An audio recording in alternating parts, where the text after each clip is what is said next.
Welcome to Tamil சமையல். வாங்க நம்ம இன்றைக்கி என்ன ரெசிபி பண்ண போகிறோம்னா சுவையான சுரக்காய் கூட்டுங்க. வாங்க எப்படி செய்யலாங்கிறத நம்ம வீடியோக்குள்ளே பார்க்கலாம். 100 கிராம் துவரம்பருப்பு எடுத்து சுத்தம் பண்ணி நம்ம வாஷ் பண்ணிட்டு வந்துடலாங்க.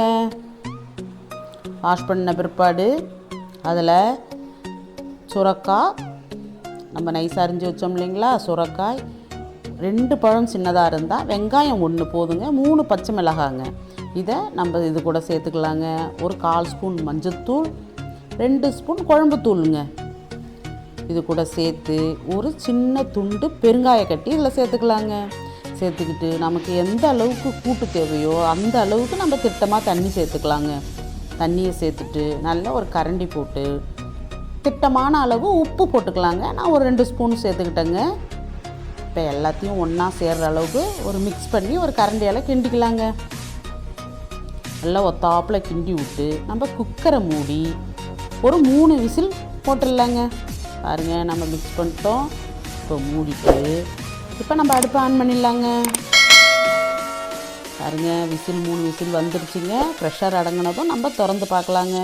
பார்த்தீங்களா, எவ்வளோ சூப்பராக அட்டகாசமான கூட்டு தயாராகிடுச்சு. பார்த்தீங்களா, அவ்வளோதாங்க, ரொம்பவே சிம்பிளுங்க.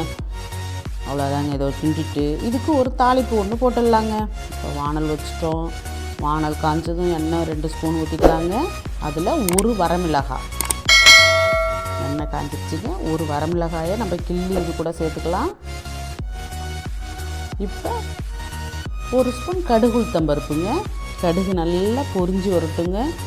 இதில் கொஞ்சம் கருவேப்பிலை, ஒரு 10 சின்ன வெங்காயத்தை நம்ம நைஸாக அரிஞ்சு வச்சுருக்கோங்க. இதையும் அது கூட நல்லா வதக்கிட்டு இந்த குழம்புல இந்த கூட்டோடு இதில் சேர்த்துக்கலாங்க. இந்த சின்ன வெங்காயம் அதில் சேர்த்து வதக்கக்குள்ளே அவ்வளோ ஒரு வாசனையாக மனமாக சூப்பராக இருக்குங்க. அவ்வளோதாங்க. பாருங்கள், இப்போ கூட்டோடு இதை மிக்ஸ் பண்ணிட்டோம்.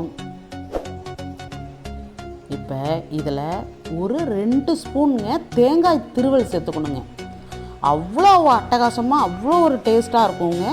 இப்போ அதையும் சேர்த்து ஒரு 2 நிமிஷம் தாங்க, ரொம்பலாம் கொதிக்க வேண்டாம்.